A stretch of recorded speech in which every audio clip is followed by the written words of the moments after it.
Sometimes life gives us lemons. Sometimes it gives us lemonade. Other times it gives us something entirely out of left field that makes us say, WTF. But no matter what obstacles come, there is most often a way out on the other side, and we are once again victorious. My name is Dr. Rowe, and you are listening to my podcast about resilience. Every guest shares a tragedy to triumph story to give listeners like you the inspiration to push through every single day. Listen now as my next guest shares how they were lifejacked. What do you do when your whole life since birth has been filled with challenges? My name is Dr. Rowe, and this is Lifejacked, the Resilience Podcast. Lifejacked is when an unfortunate or unplanned event happens to jack with your life. My guest for this week, Jalisa Hardy, a single mom of 3 toddlers, is a licensed minister and coach working to empower women, more specifically mompreneurs, to freedom and living abundantly. Becoming a single mom after getting out of an abusive marriage was her biggest life accomplishment and the most challenging all in one. She believes she was born resilient after being diagnosed with Down syndrome and the discovery that she would be born without a stomach and her esophagus and windpipe were fused together. The nurse told her mom an abortion was her best option, but her mom decided that God had the final say. She has overcome many challenges, including being hospitalized multiple times for stomach issues and asthma, childhood sexual abuse, 3 instances of rape between the ages of 13 to 18, and then her college sweetheart, whom she married, turned into another abuser for the next 14 years until she got out of the marriage with a protection order after 3 years with 3 children, 2, 1, and 1 month old at the time. Her freedom framework from her book, It's All in Me, My Journey to Freedom and Living Abundantly, serves as a guide to help anyone feeling trapped to find freedom. Hi, Jalisa. Welcome. Thank you so much for being a guest on my show. How are you? Hi, Dr. Rowe. Thank you so much for having me. I am super excited to be here, feeling amazing. I made sure to get a nap in before our conversation, so I'm ready to go. Yes, girl. Naps are absolutely important, especially if you are a mom. You got to find a second win somewhere.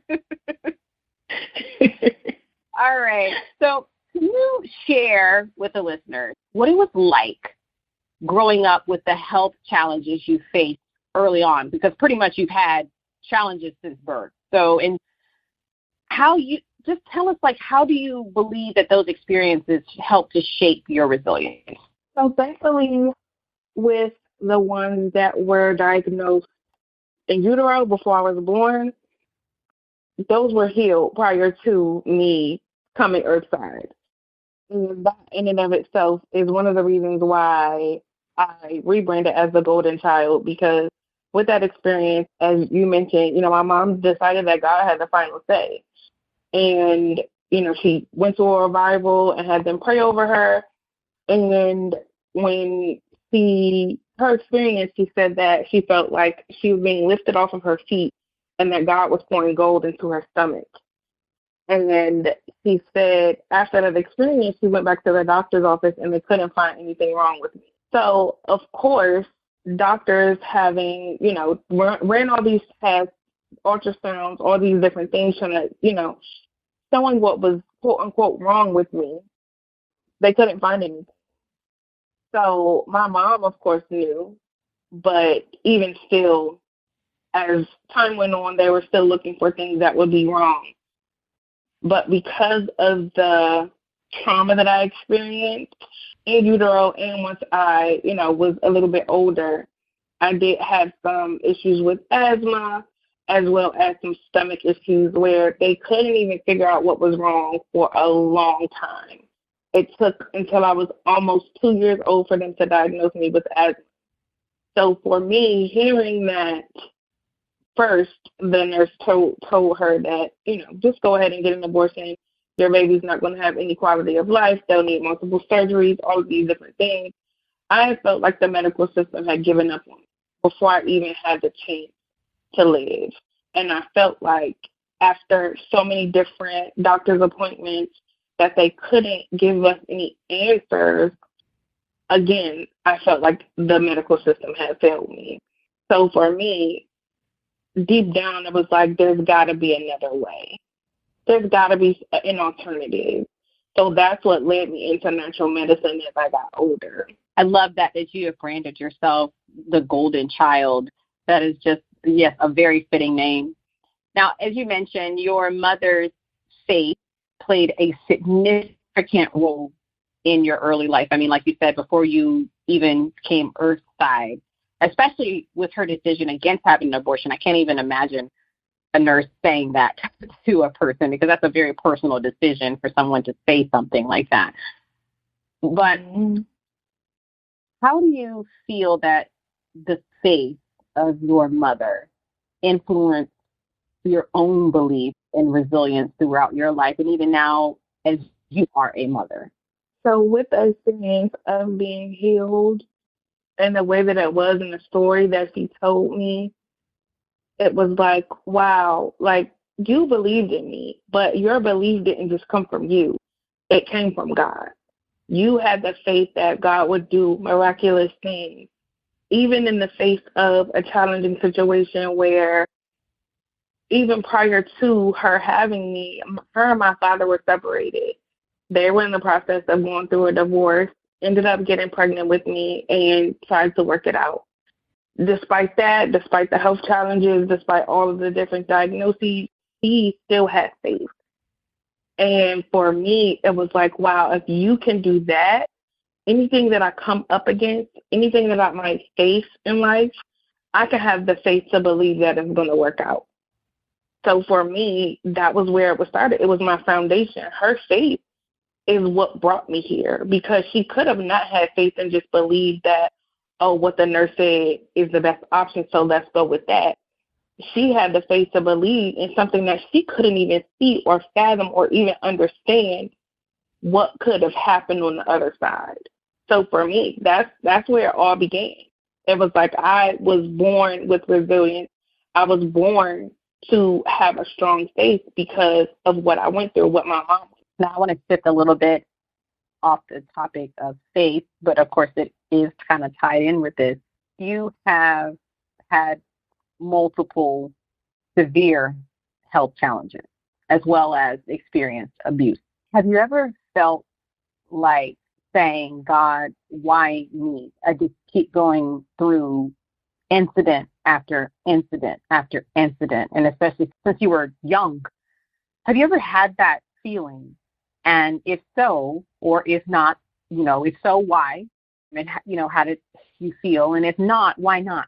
I absolutely felt like, why me? I absolutely felt like at some point that God didn't love me or that he had forgotten about me.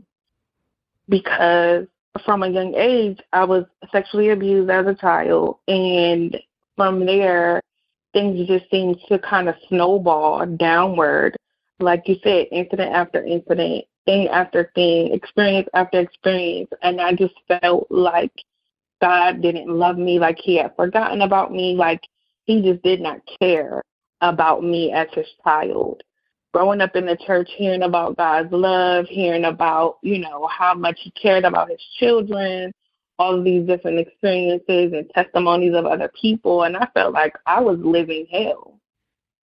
I couldn't imagine at some point, it was like, there's no way that you can love me, or maybe it's something that I'm doing wrong, or maybe I was a mistake, because especially with my parents being, on their way to divorce and me being the reason that they kind of tried to work it out when they probably shouldn't have. There were a lot of, I was going through, I would say, identity crises, because it was like, I can't understand how you can say that you love me, how people, I've been taught all my life, God loves you, Jesus loves little children. Like, that's one of the main songs you learn in church.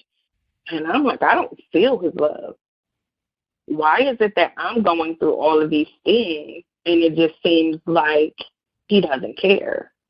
So I definitely had those experiences. And at some points, I was even angry with God because of my misunderstanding of his love and my misunderstanding of what it is like to have a human experience with humans who have free will. So instead of understanding that, I just blame God. So that's where I was with the why me and trying to figure out what I kept doing wrong to end up being abused and misused. Now, you said that you feel like you were built to be resilient from birth. And so after having those experiences, feeling like you were abandoned by God, feeling like you were let down by God, and trying to figure out why are these things happening to me, do you think that it had an influence on your perspective of resilience or being able to overcome any type of adversity? Absolutely. Because had I not gone through those experiences, even as a child, I didn't quite understand at the time what it meant to be resilient, what it meant to overcome. But as I started to share my story, as I started to open up, I realized that my pain had a purpose and that it was so much bigger than just me. Because once I started to talk about it, I realized there were generational things that were happening in my bloodline that stopped with me because I opened my mouth and shared it. I opened my mouth and talked about it. I opened my mouth and spoke against those things that were trying to destroy. So for me, having that realization that although I went through these things, had I not gone through them and had I not spoken up, it would have just continued down the generation. So for me, that was the bigger picture, the bigger purpose for it. It was like I had to go through those things. I had to overcome those things in order to, like you mentioned, to shift my perspective on why, and also be able to use that to free future generations from them. Do you think that forgiveness is something that's a part of your journey, especially with the abuse? Absolutely.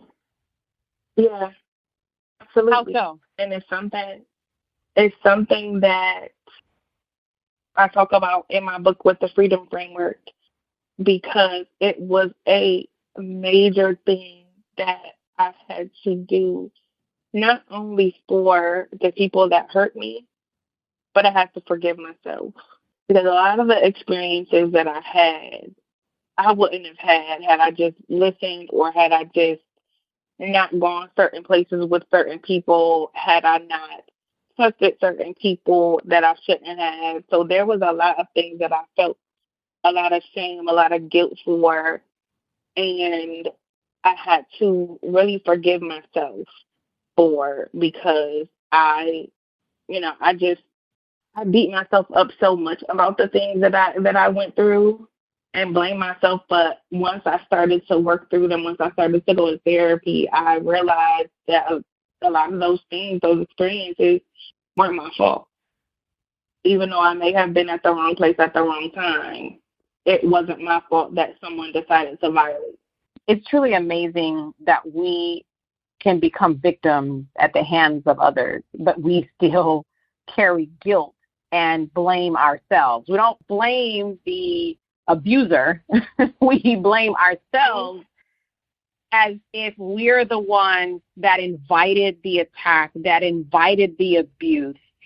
It's just such an interesting phenomenon, that I always think of. Mm-hmm. It's like, no, I'm the victim. Like, this, I didn't want this. I didn't invite this. But then we are the ones that feel the guilt. So how did you manage to navigate the process of forgiving those that harmed you? Because, forgiveness is not easy, right? It's hard, right? Like, I can think of a couple of people right now that I'm like, nah, you did me wrong. I'm good on you. So throughout the years, I, continue to learn and study and understand forgiveness in different ways. At the time where I really and truly experienced my freedom from the things of my past, my understanding of it was that I had been forgiven for so much, so it was only right for me to forgive others. It was the right thing to do. And not only, you probably heard where it says, unforgiveness is like drinking poison and expecting the other person to die. So we sometimes think that forgiveness is for the other person when it's really for ourselves. Because hold on to anger and resentment and just those things, that's that poison that is literally killing you. So when you can forgive, that's the antidote to that poison that is trying to destroy you internally. So we think about it as something, for the other person, but it's really for us to truly be able to heal and move forward from the past. It doesn't excuse what the person does. It doesn't mean that there won't be, certain consequences, because there's a consequence to every action for that person. You may never see it, but for me, I have to learn to forgive, to heal myself because of the unforgiveness. I was angry. I was continuing to hurt myself, drinking and smoking and doing things that were harmful to me because I was trying to deal with that pain of holding on to the things that people did to hurt me. So for me, it was about me healing and me being released from the poison of unforgiveness. In your book, you introduced the Freedom Framework, which you've also discussed a couple of times during this conversation. So for the listeners, could you, without giving away too much because they have to get the book, right? But yes, could you explain how each component of this framework, because this framework, I need them to understand this framework is not just for them. You've actually used this framework yourself, so you know it works. Mm-hmm. But just explain, each component of this framework, how has it helped you in your personal journey towards freedom and abundant living?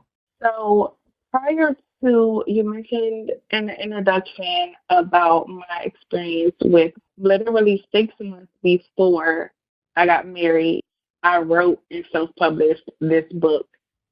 Unbeknownst to me that it would be the guiding light for me to get out of that situation. And using that, reading that throughout different experiences, it helped me to get to the other side, a better version of than I would have been had I not realized that God had given me the tools to overcome childhood sexual abuse, to overcome suicidal ideations, to overcome depression, to overcome alcohol abuse, drug abuse.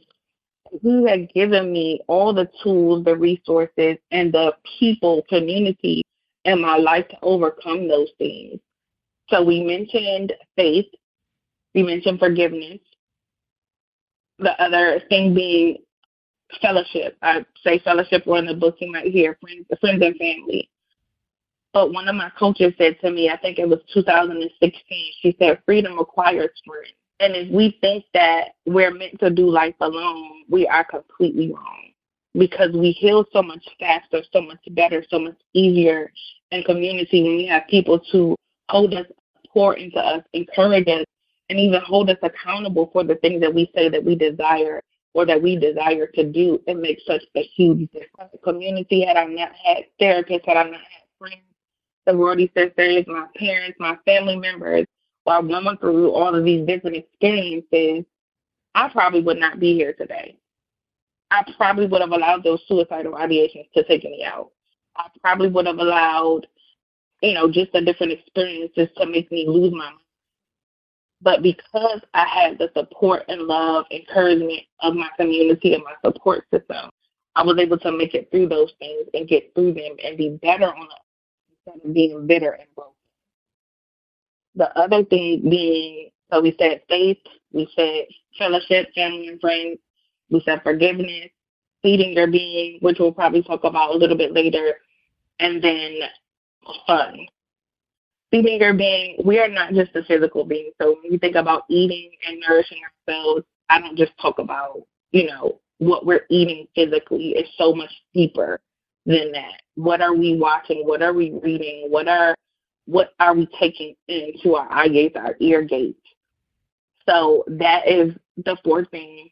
And then the fifth thing is fun. We think that our healing journey has to be a struggle. It has to be difficult. It has to be just this thing that feels like an uphill climb. But when we are intentional about incorporating things that are fun for us on our healing journey, it makes it so much easier.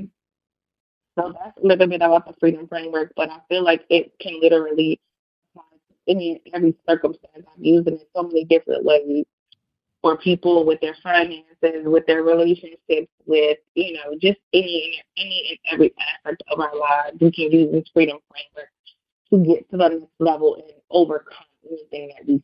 Now, I want to talk about one specific concept out of your freedom framework that you mentioned, which is the feeding my being, which is very intriguing. Can you elaborate on what this means to you, and how does it relate to resilience and recovery? Journey with supporting other people in their healing journeys. We can look at the physical manifestation of the things that are going on, but that's only really a symptom. But if you really get to the root of things, a lot of times it's a spiritual experience, it's a mental experience, it's an emotional experience. We are more than just a physical being. I believe that we are a spiritual being living in the physical world, living in a physical body. So if we decide that when we go on our healing journey that all we're going to focus on is the physical, we're missing key components and key things to deal with or uncover or even embrace about ourselves that will help us overcome, that will help us be resilient in situations. Whereas if we look at ourselves as a whole being, what am I eating? What am I watching? What am I listening to? What am I allowing into my space and in my body and in my being that is nourishing me or that on the other hand is killing me? Being intentional about those things will help you be more resilient. It will help you live a life of being an overcomer because, like I said, like the quote says, you are what you eat, but it's not just about what you physically eat. I try to tell people this all the time. Yes, healthy food is important, but what else are you eating? What are the relationships that you're around, the people that are nourishing you or, bringing toxicity into your life? Because if you're not intentional, you'll become the people that are around you without even realizing it.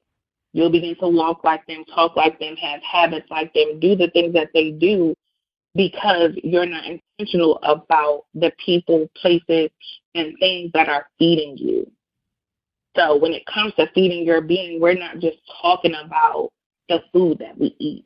We're talking about everything around you and also how you see yourself.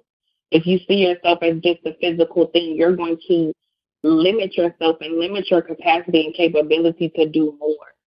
So when you see yourself as a spiritual being, you see yourself as this limitless and abundant being that can overcome and deal with and do any and everything, even the seemingly impossible.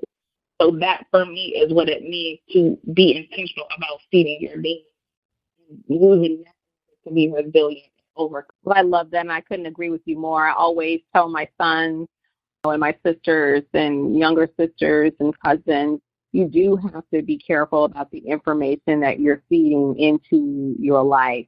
The YouTube videos that you're watching, whatever you're scrolling and looking at on social media, all the things, anything that you're reading, anything that you're watching, you're right. All that stuff is feeding your being. And is it contributing to you to elevate you, or is it contributing to, kind of cloud your judgment on things, or like you said, be toxic or even bring you down?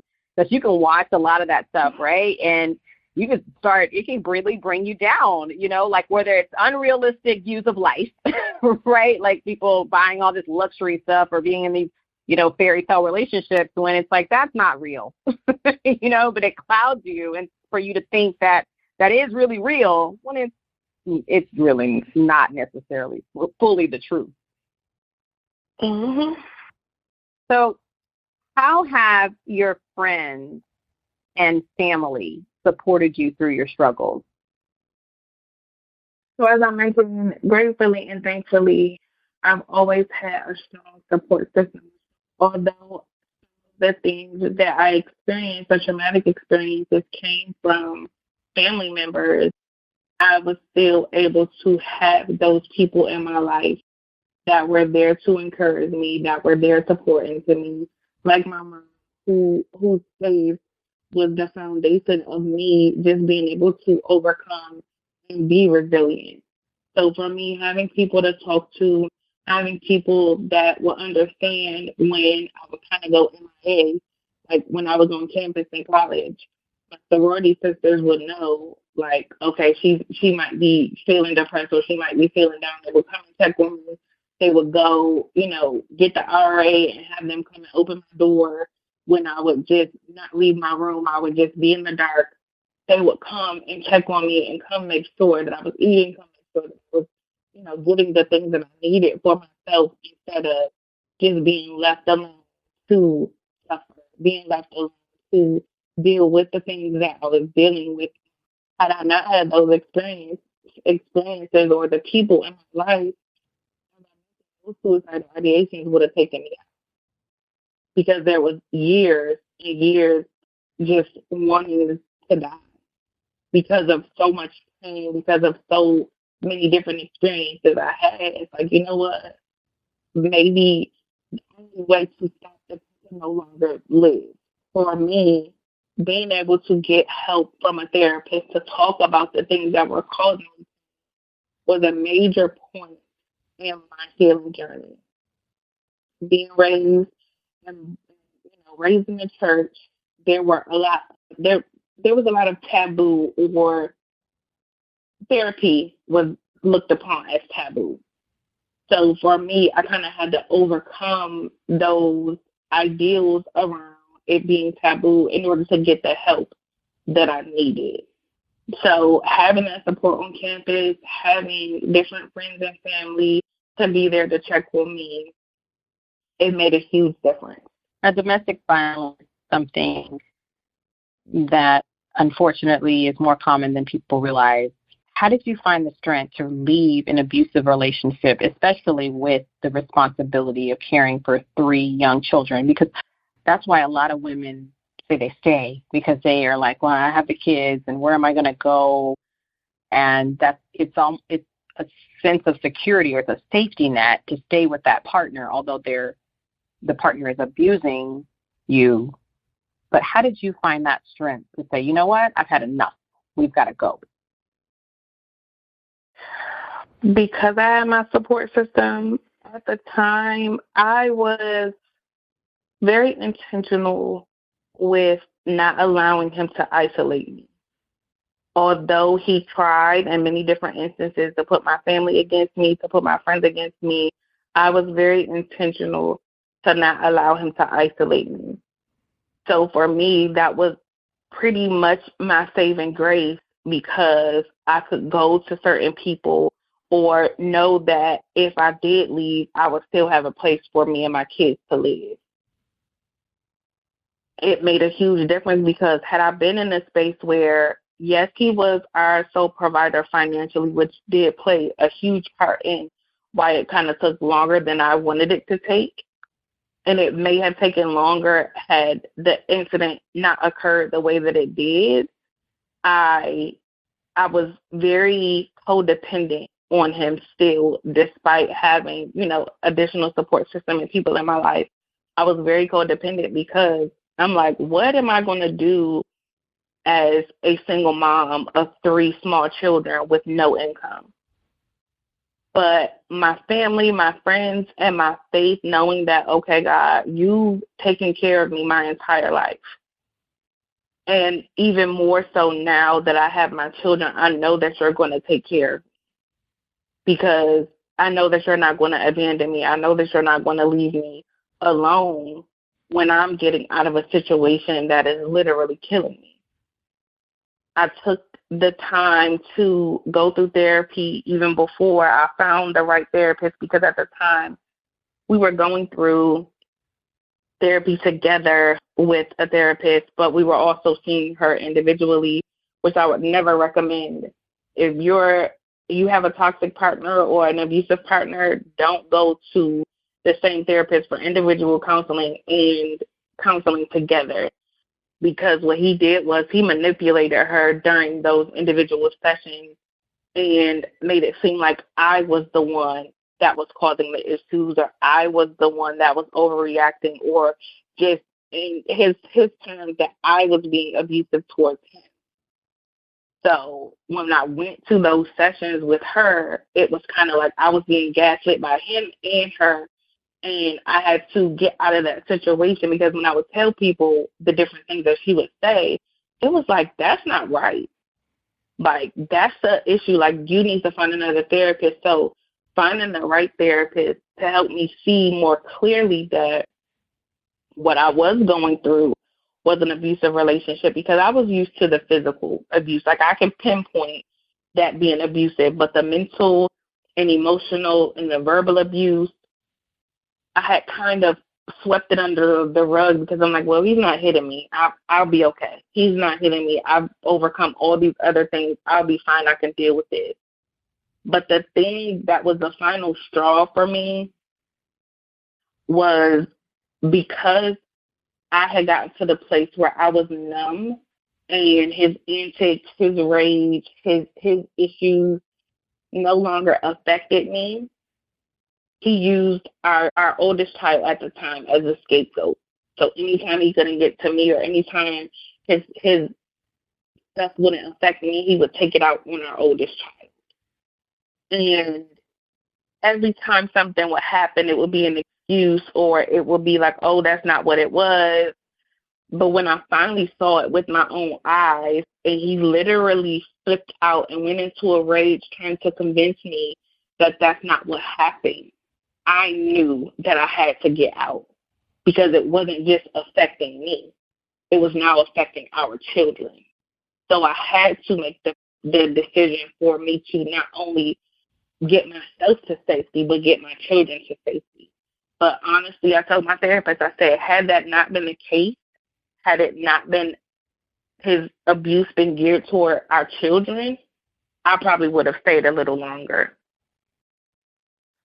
What message do you hope readers take away from your book, It's All in Me, My Journey to Freedom and Living Abundantly? You have everything that you need in order to succeed and overcome and live the life you desire and the life that you dream of. You do not have to settle for less in relationships, in your health, in your finances. You don't have to settle in any area of your life. By having access to this freedom framework and tapping into it, because you already have it. It's just a matter of, sometimes you have to uncover the right people. Sometimes you have to release other people in your life in order for the right people to come in and be able to support you. But you have access to the freedom framework for yourself in order to live the life that you desire and that you deserve. So don't settle. In your opinion, what are the best ways to build resilience? That's a good question.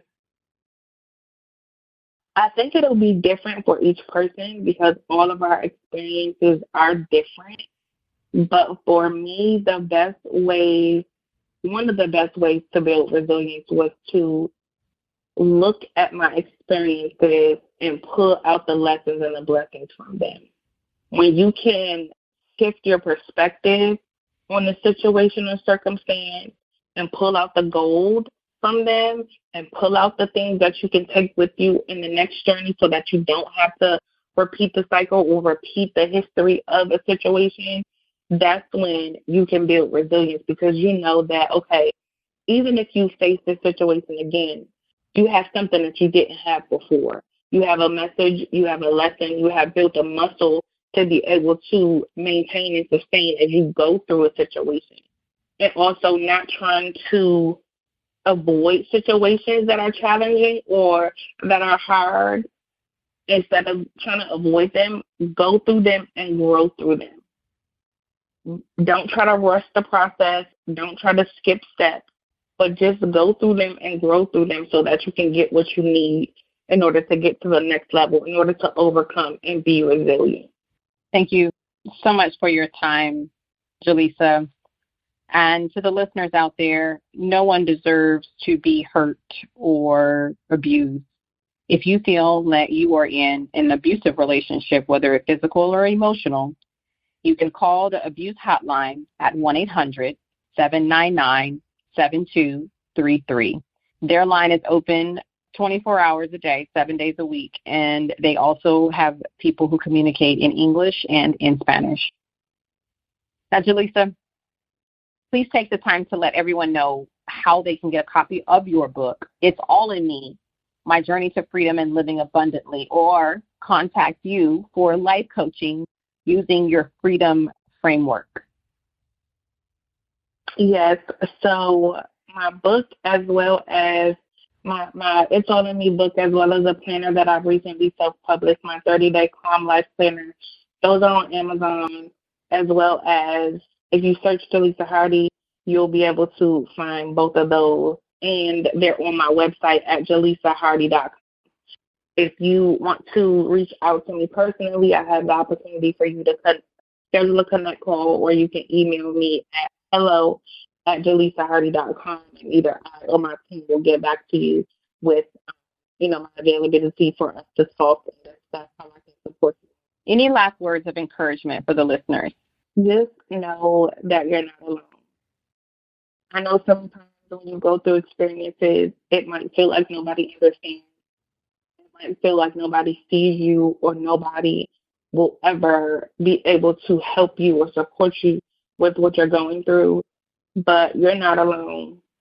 I've been through so many different experiences and so many different things that could have broken me or taken me out. But I am here before you as a testimony and a testament to show that you're not alone, that you can get through it, that you can overcome and build up your resilience for the next situation. Because it's always going to be a next thing.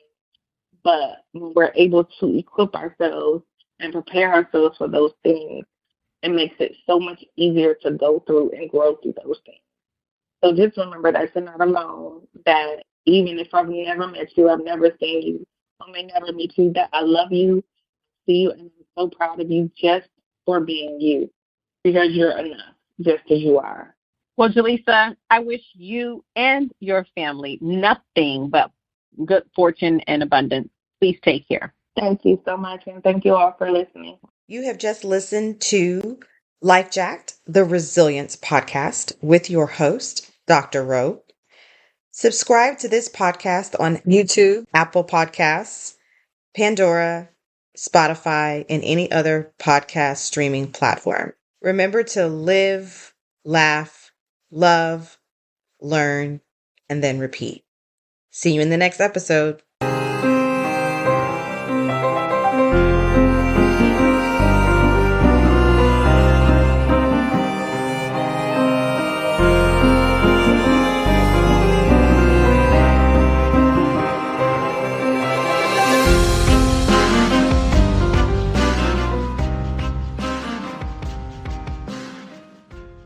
YouTube,